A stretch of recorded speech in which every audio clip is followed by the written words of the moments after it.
we considered marriage, but in the consideration of marriage, which we had intended, the normal and the best, the ideal would have been to go to Salt Lake or to our temple to be married, but we had no funds. I had no family.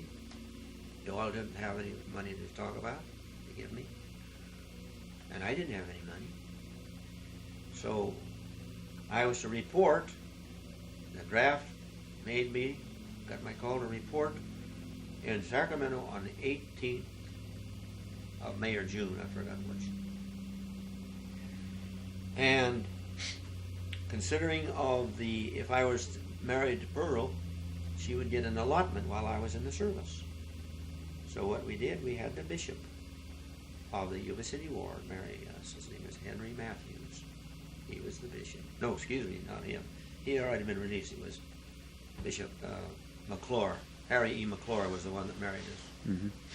And it was just a little private ceremony that we had, and that we were married by the bishop. And the next day, the very next day, I was to report to go into the service right here in Sacramento. And so when I got in line up here in where I was to meet, I got in line, and as I got up to the man, I said, "Well, what do you prefer? What service you want? I really didn't know. I didn't know which was the best. I should have thought about it more, but I didn't. I says, the Navy. That was the right choice, too. It was a good thing I got into that. So then they put us on a train, went out in Davis, and went right on north, right up to Farragut, Idaho. Farragut, Idaho is located just east of Spokane, Washington, across the border into Idaho. So I have spent boot camp there up in Farragut, Idaho. I was there about 5 or 6 weeks, whatever it was. Maybe a little more. And I was given a choice, and I asked to go into the hospital corps. Hospital corps, they call it. So when I got out of boot camp, we had a little leave there for a little bit, but I was sent right down to San Diego, to hospital corps school. We were there about 4 or 5 weeks, whatever it was. And then I was assigned, and I got a hospital of my choice to go to, Oak Knoll, Oakland Naval Hospital. They called it Oak Knoll. It was right off of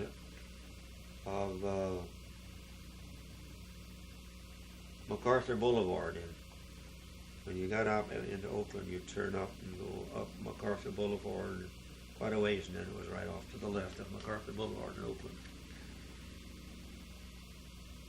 And so I was there in this hospital, in a ward there. I forgot the name of the ward. Seems to me like they call it the elephantitis ward. You ever heard of elephantitis? Don't go into that. Let's not go into that. These guys had come back from across the seas and in the Navy, and they got in there, and they had different diseases.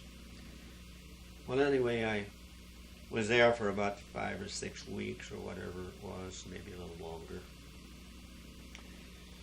Then it came up, it was announced on the bulletin boards that we could apply for lab school, clinical lab school.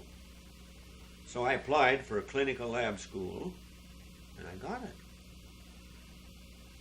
And I thought it was going to be right there in Oakland, Oak Knoll Hospital. But no, it was over to Mare Island. So they transferred me over to Mare Island. And it was a great blessing. And I'll tell you why. When I got to Mare Island, I hadn't had the chance to be with my wife and family hardly at all. Okay? After marriage. And so, to get over to Mare Island there, they had government housing. I could move the family right to Mare Island, which I did shortly. Pretty quick that happened. And it was there in Maryland that I went to lab school. When I saw this separate building here with all these boxes and all these tests being run and this clinical lab school, I thought, boy, oh boy, oh boy, am I going to do that? Can I do that? Got in there and started out. First thing you know, I was pricking their ears and testing their blood clot. They had these little tiny capillary, you might say, pipettes that you prick their ear, and you put that little pipette there, and the blood would run up that inside that little pipette. Then you'd break it off every so often. You'd time it with a timer. Mm-hmm. And when it finally didn't break off smooth and it was kind of clotted, that was the time. That was the blood clot. Oh, time. I took the blood clot. Yeah. Huh. Then I see them prick their fingers. They go and draw blood out of their finger. A lot of stuff like that. Well, first thing you know, I had a little tray and I was carrying it up on the ward, drawing blood out of their arm and everything else, and pricking their fingers to get little for other things too. Later on, I did that, but so did you when I went up on the wards, microscope too later on, test things. A little later on, when I got up to well, I did some Pasco, did a little bit there, I think, but not much. So I got up on this ward, and I had one of these guys go with me on the first call. And we had, the syringe and the needle, and the needle was a fairly sizable needle. You're supposed to draw blood and bring it back as a sample to do a blood test in that lab. Came to this first guy. He'd pull up his sleeve, and he had veins kind of like mine there, see? Mm-hmm. And these veins, they'd stick out, and you'd shove them back and forth. They'd just roll all over the place. So this kid, he thought he was a pretty hotshot. This other fellow that was in the Navy, corpsman. Call him corpsman. And he shot that poor guy. He shoved that needle in there about 3 or 4 times. I thought, boy, I was getting kind of tired of doing it. I said, let me do it. Let me try. It wasn't your arm. No. It wasn't mine, but I didn't like it anyway. I got a hole there, and they put the tourniquet on here to stop, and pump up the blood there. And I did it a little different, and I put it in a little different location. I shoved it right in there first time. Shoved it right in there and got it. I guess it made that kid feel a little bit funny, but young man, I shouldn't call him a kid. But anyway, I did all right, but you really didn't learn much in the lab. You just learned a few little practical things like that. You learned how to test for venereal diseases like gonorrhea or syphilis, and things like that. But and also urinalysis. But technically, the chemistry that was necessary as a background to really know how to do all of the stuff they were in there, we didn't learn that. We just learned the practical things. Mm-hmm. So one day I was called up on the maternity ward. And this woman, you ever seen women that have nice, big, thick arms? The skin is real thick. Mm-hmm. And I put that tourniquet on there. The doctors couldn't the nurses couldn't even get the blood out of her arm. And I went up there, and I had the tourniquet up there. I had this fleshy woman, and I went like that. I knew right where I was supposed to be, all right. When you bump it up, see, it bulges usually. You can see where it's at. But in her, you couldn't see nothing. Nothing. Not a thing. I went like that. I said, well, it should be right there. It should be right in there. Mm-hmm. Shoved that in there about that 4. Had it the first time. Well, those are little incidences, kind of sidelights, but it's kind of interesting because here I'm a person that's not trained for anything. You didn't faint, did you, like you did when you were little? No, but well, we'll get into that later, what I was just going to say. Well, I went on for about 7 months. And by the way, I had my family. We had place right there on the island. It was just a little ways away. Oh, a mile or two, whatever it was. Mile, not even a mile yet. About a mile, 3/4 of a mile maybe. Half a mile, 3/4 of a mile. They had a lot of little units there for government personnel to stay in. I'm trying to remember what that was down there. The name of it. Seems like it was 10 Friedel. I've forgotten now. Well, anyway, we were there several months through the winter, and your mother was pregnant. And one weekend, I hitchhiked up to Yuba City to see some of the family. That night, Sunday night, I was hitchhiking back, and I caught a ride with a member of the church, I think, into Vallejo, which is right near Mare Island. Or Joy, almost. You might be part of the same place. And when I got into Vallejo and walking down those streets heading for Mare Island, I thought, boy, I says, man, that baby's about to be born. It's about time for that baby to be born, I said to myself. I better get home as fast as I can. Kind of late to be thinking about it, but I thought about it the last thing. Got home, crawled in bed. It was midnight, about. And I no sooner got in bed, and your mother said, I think the water broke. And we got up. We had no phone, so I went across the street to use the neighbor's woman, rather young woman, to use her phone to call the ambulance at the hospital. And then we came back over here, and the neighbor woman came back with it, and she was all excited, and I guess I was a little excited too. But when we got back over there, that baby was already born. Oh, is that right? You knew that, didn't you? Mm-mm. Luana. She was already born in the bed? Yeah, she wasn't in the bed. She was in the front room on the couch. Oh. That baby was born, boy. She was there. She was by herself? She was. Well, I don't know. In all the excitement, I don't know what was going on. But I guess Henrietta, or maybe some of the other kids might have been up. I don't know. But I don't remember that. Anyway, the other woman across the street was there, so she kind of helped out. And so I got an ordinary old string and got a scissors and tied the cord and cut the, what do they call it, the umbilical cord. Umbilical cord, is that what they call it? Umbilical cord? Placenta? Placenta, whatever they call it. And got the little bit, they wrapped it all up and put Pearl in the ambulance, and I held a little old tyke right in my arm. Well, I sat in the front seat with the driver. Held a little tyke all the way to the hospital.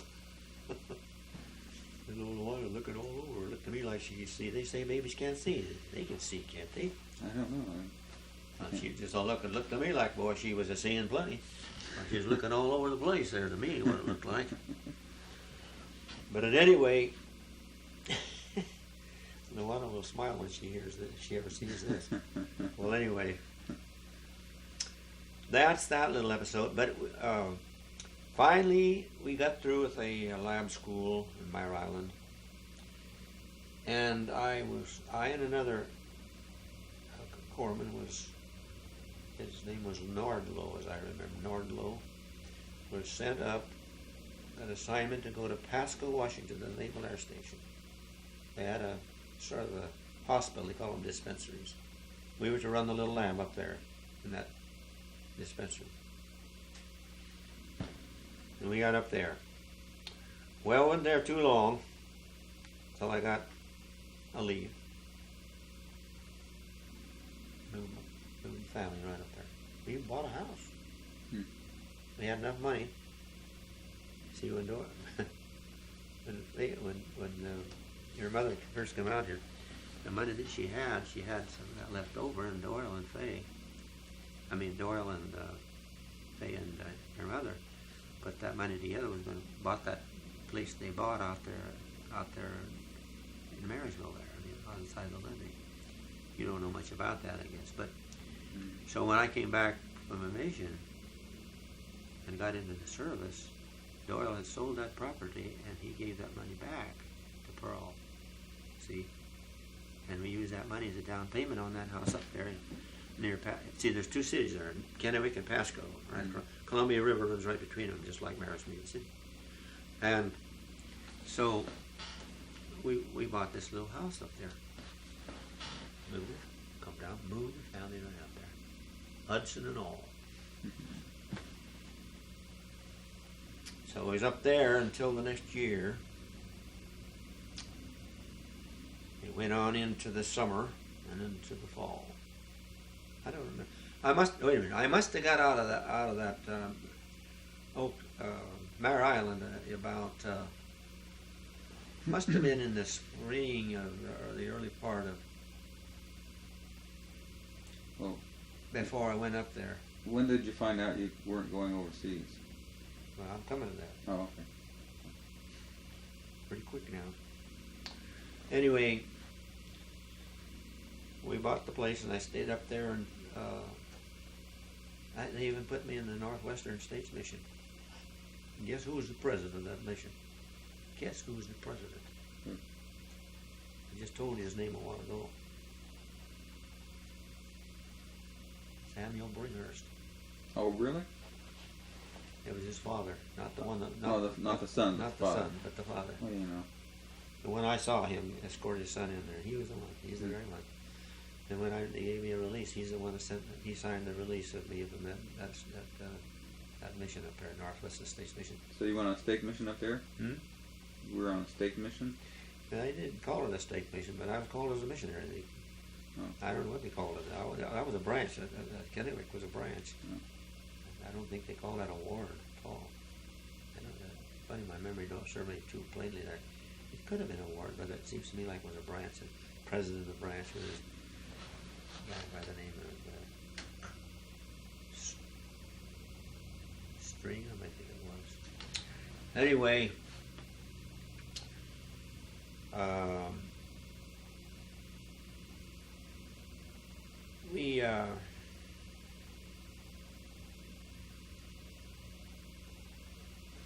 I did some missionary work there, a little, not a lot, but some to my people in the service with me a little bit. I talked to them a little bit, and had a cottage meeting or two. And one time, the other missionaries of the mission notified me to come to a cottage meeting over in Richland, which was the atomic plant was in Richland, which was just out of Kennewick, a little bit west and a little bit mostly west. Mm-hmm. So this cottage meeting I reported, I went to, and I took Pearl, and we took the neighbor lady that lived right next door to us. And they had two speakers. I was supposed to speak too, but they had two speakers speak first. They were older gentlemen. They were dry as a bone, boy. To me, it was dry as that stuff was dry stuff. Well, and finally I was called on to speak. And I spoke on the coming forth of the Book of Mormon, prophecies in the Bible, and those things that related to that subject. And of course, when I speak about those subjects, I'm rather animated. I'm fairly, I look pretty like I mean business, and I'm pretty sincere.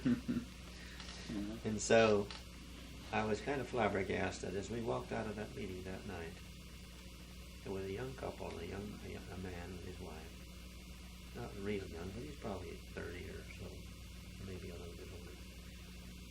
As we walked out the door, he says, "That was the best talk I ever heard in my life." That's what he said to me. Member of the church? Non-member. No. I never asked him whether he was a member of the church or not. I assumed they got some investigators there. I didn't know what he was. Oh. But now I mentioned that only to show you experiences meant for me. That isn't something to brag about. If I had done anything good, I have to give God the credit. But then a little later on, your mother Pearl told me that the little young woman next door that heard me speak, told Pearl, she says, "Loran is the one I like to hear talk." But anyway, it points up something. The only reason I bring that up is to point up something about me as a person, whatever I am. So then it went on until they decided they was going to ship us out to sea.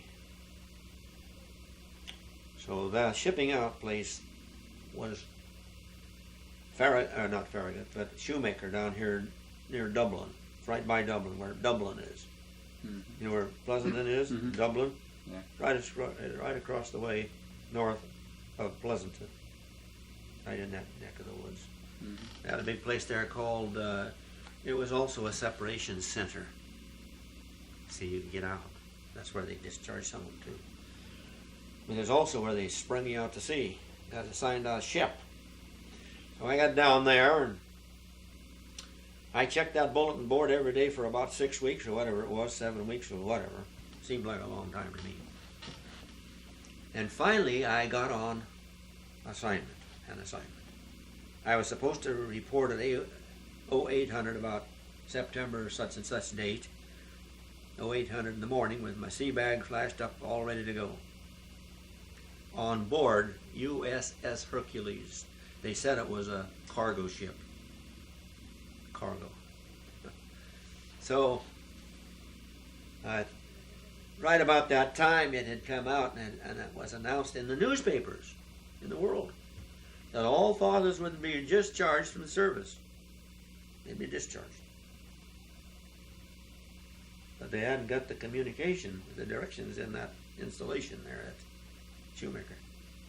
Mm-hmm. No authority had come yet over they call it ALNAV, A-L-N-A-V.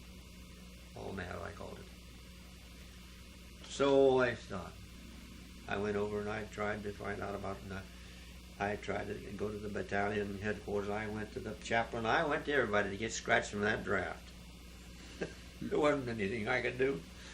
So that night I says, well, all I can do is hope and pray that something happens before morning, because I wanted to get out of there.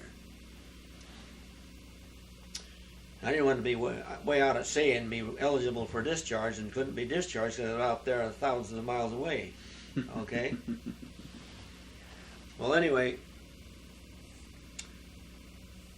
the next morning I was all ready to go. Outside of the barracks with my sea bag, full of clothes and all my belongings, ready. I hadn't been out there, I don't think I'd been out there 5 minutes. Could have been a little longer, more, give or take a little. And here I hear this big loudspeaker blast out, all fathers with 3 children report to the battalion headquarters. Boy, was I glad. I didn't waste any time getting over there. Well, it was a slow process getting out of there because when you had to wait, I wasn't in the separation part of the separation center yet, so I had to wait to be called over there. Then after I got there, I had to wait their slow process of getting me out of there. And I finally got out of there and was discharged. And while I was here in Oakland, I got a part for that old Hudson. I forget now what it was. It was something I needed for that old Hudson. And I was planning to go to Salt Lake City and have sealed the temple, you know, with the family and all. Mm-hmm. And when I got a part here, and I don't remember where it was now in Oakland. But anyway, I got back to Kennewick, where her old children were. By this time, David was born. By the way, I forgot to tell you about that, didn't I? Mm-hmm. I forgot to talk about when David was born. I was wondering when that was coming up. Yeah, I was up there I was still up there in Pasco, Kennewick, Washington, and I had duty that night that he was born, and your mother had to get somebody across the street to drive her to the hospital, and they used the Lady of the Lord's Hospital for these maternity services come about in the Navy. You know, they took care of it at the hospital, the Catholic hospital in town in Pasco. So she had to get this guy across the street to take her across the river over to the Lady of the Lord's Hospital, where the birth was to take place. She got this guy way up in the middle of the night. And I don't remember whether she said he was drunk or had been drinking or not, but he finally got across the river okay, and he got her to the hospital. And this night she got up there into that room, and she had, your mother had eaten onions. And she got up in that one room, and she was going through there, taking her there, and she threw up all over the floor there in one spot. And Dr. Gary's was the doctor that was her doctor from the Navy doctor out there.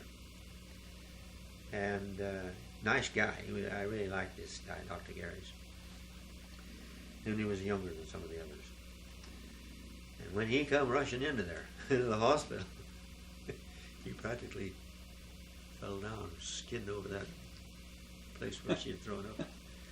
And that night, in the middle of the night, I think it was around 2 or 3 o'clock in the morning, it seemed like it to me anyway, he came into our little bedroom. We had separate little, I think there was one other man in there with me, but he came in there and says, Sorenson, Sorenson, he called out and says, I said, yeah, what's the matter? He said, you're a father. Oh, he's a little boy. You're a father again, or something like that. And that's the way I remember that.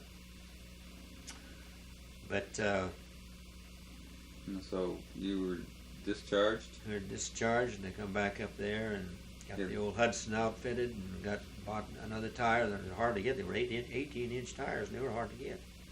And they were, before that, they were rationing. I think they were rationing tires and stuff. But I got it. I got that old Hudson and outfitted it. And your mother, she fixed up a bunch of, I guess she fixed up some chicken, fried chicken, and potato salad, and I don't know what all else. And we got in that old Hudson, the way we went to Salt Lake City.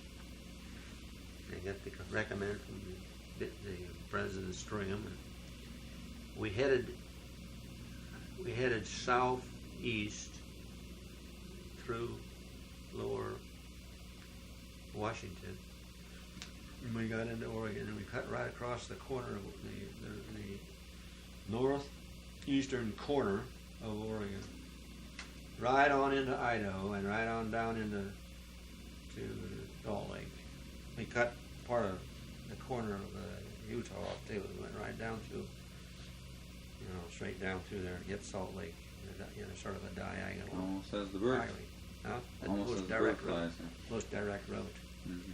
And there was a little gal by the name of Millie Despain that we knew there in Kennewick, and she had some relatives there. Now, when you go down there, you just tell them, and I'll tell them to stay there overnight. And we got to Bountiful. We stayed overnight with her, Millie Despain's friends. And then that day, when we got in there, we didn't feel so hot. But the next day we felt okay again. We went to the temple, and the ceiling was done. And I remember when I held David. He was leaving. Loran had his little white dress on, looked so cute, a little tight, And David, he just did his little tight slobber and his little lips. And as the man was performing the ceremony, he had white on too. He looked and watched every word they said. He was just a baby. And the other 3 kids sitting there too? And Henrietta was already gone back to Michigan and got married to this guy, Sandy's father. Oh, I see. And she left. But anyway, Delvin, they were there. Yeah, they were there dressed in white. Mm-hmm. But and we went back, and then I was trying to figure out what I should do. There was a man there in the branch, and he was a plumber, and he thought about maybe I could go. He could put me to work. But I went over there one day. He had a kind of a new office and warehouse there, and I went in there and I stood around. He was talking to somebody else for a while there, and I stood around there and I stood around there waiting for him, and I stood around there waiting. And finally I got disgusted and took off and went home. I decided to come on back to Yuba City. I went to work for Loran in the freight. He had the freight business in Marysville there, okay, that I told you about. Mm-hmm. Yeah. And he was delivering all that freight, and I went to work with delivering freight out of that dock there in the Western Pacific, tackling the northern people in Marysville, Yuba City, and all around through here. So, but by that time, he had already bought a little business just like the one he got there in Marysville. It was in Chico. He had bought that little business from Harry Ballou. Harry Ballou had one old big old Dodge truck. It was a big old heavy one, and then he had a smaller, lighter type. It was a truck, a pretty heavy one, but it was much smaller. And he had you probably maybe you remember it. He had these stakes on the back, and it just had stakes, and then he had an over thing you could hook up and take off, and you could lower it and bolt it back on when it rained, if you wanted to, cover. And both trucks had that. And Doyle sent me up there in due time there to run that business. That's how he come to go to Chico. And so here's little old David and Luana. They're little and Ed and Thelma. No. When we first went up there, why we was, where West 11th Street is up there, out north of town there, before you go over the Sandy Gulch or whatever they call that. Mm-hmm. We went out left out there, and then we went down under the waist, turned right, and then we turned left into an orchard, right in the middle of an almond orchard. But right behind a house that was over here on 11th Avenue, old Joe Bedford's house. Hmm. And Joe Bedford, he's the guy that used to run those little trolley cars up and down Chico. Oh. And I used to get him to help me deliver the flour there and stuff to the Log Cabin Bakery. But anyway, we rented this little old shack. Have an accident? Huh? The accident. The one that come in the mud. Your mother was the mud. When that. Well, that's the one that I'm just getting ready to tell you. Oh, sorry. I had to keep jumping the gun. No, that's all right. I was just almost to that. Okay. But anyway, this little old place, it was a little old room here, a little small room, and then there was another little part built on over here for the kitchen, and another little old room over there, real small, sort of a shack put on. 3 shacks hooked up together. But he'd fix them up a little bit, and you could live in them, and you could sleep in them, you could cook in them, and you do all of it. But one day, somebody built a bonfire out there on the west end of that house. Well, wait a minute, I'll talk about the accident first. Okay. We went to Yuba City to visit Edna White and go to church in Yuba City in the old Hudson. So Edna had fed us, and we had taken off to go home about 10 o'clock, right here, 10 o'clock.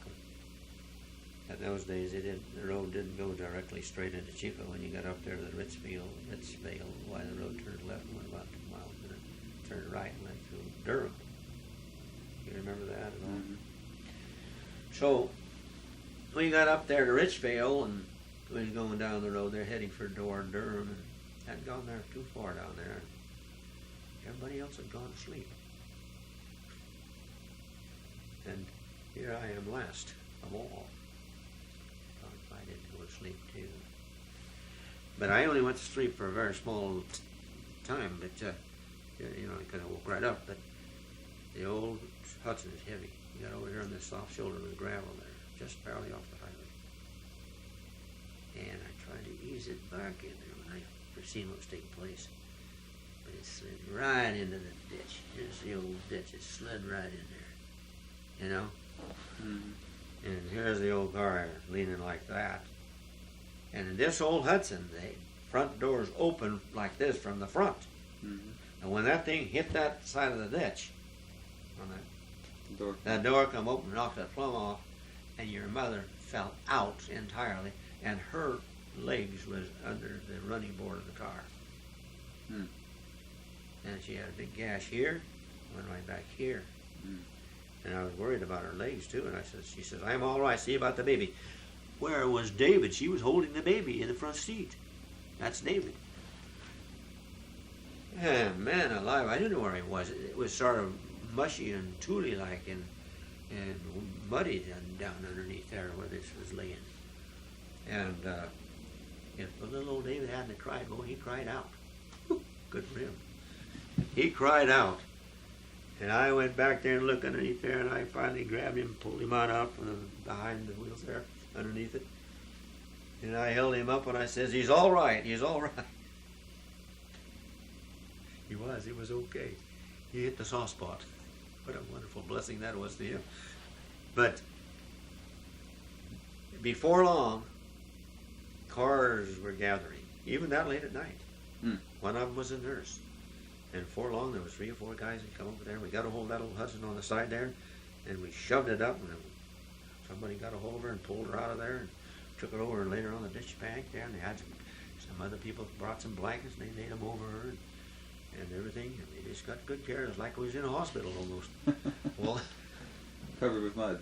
but little old David, he was covered from head to toe. His ears was mud, his eyes, there wasn't a spot on him that wasn't full of mud. Wasn't one. He must have started to crawl out of that when he got in there. And when he got to the hospital, boy, it took him a long time to get him cleaned up. But later on,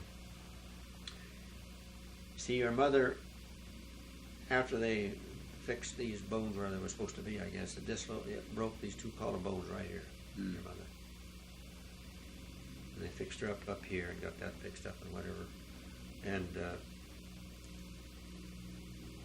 they had to put a brace on her. She wore a brace that hold these things in place here, got around her back. So when they finally brought her home, but wait a minute, let me get ahead of myself here. Before she ever come home, she was really sick and really bad there for a little bit. Really, it was really rough on her. And they called Doyle from U.S. City and the patriarch, Thomas Nielsen, John Thomas Nielsen, who was the patriarch, he was an older man. They both came to the Enloe Hospital and administered to your mother. And it seemed like from that point on, she began to mend. Your mother had implicit faith. And then finally we brought her home, of course, and they had this one into the hospice bed where we had our bedroom, and she was normally laying down on her back, and whenever she wanted to get up, we'd kind of help her up and like that, because this brace was on her. And one day, somebody had a bonfire out there on the other side of the house, the other end. And it looked like all the thing had gone plumb out. All the embers were dark on the top and covered it all up, and the hot ones were underneath. And it come up a wind that night. And old Joe Bedford or somebody had piled all this wood right on that end of that house. Wasn't very much of it. The end wasn't very big. It wasn't much bigger than about half of the end of this room right there, wide. Not too tall either. And that wood that was stacked there had caught on fire. And them birds come over there and caught it on fire. And here we're all asleep in the house. All of us. And your mother, your angel mother, all of a sudden, up she came like that. The house is on fire. Loran, Loran. I got up, got some buckets, just in time, and threw that water on the end of that house and put it out. Took several buckets. Good. We didn't stop till it was plenty out. But that was nothing but the providences of God watching over us. And your mother was the one that was awake and alert enough to let the Spirit of the Lord to cause her to wake up. So time went on. To be discontinued.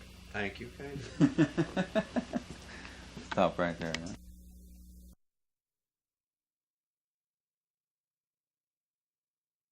Stephen, We just had lunch.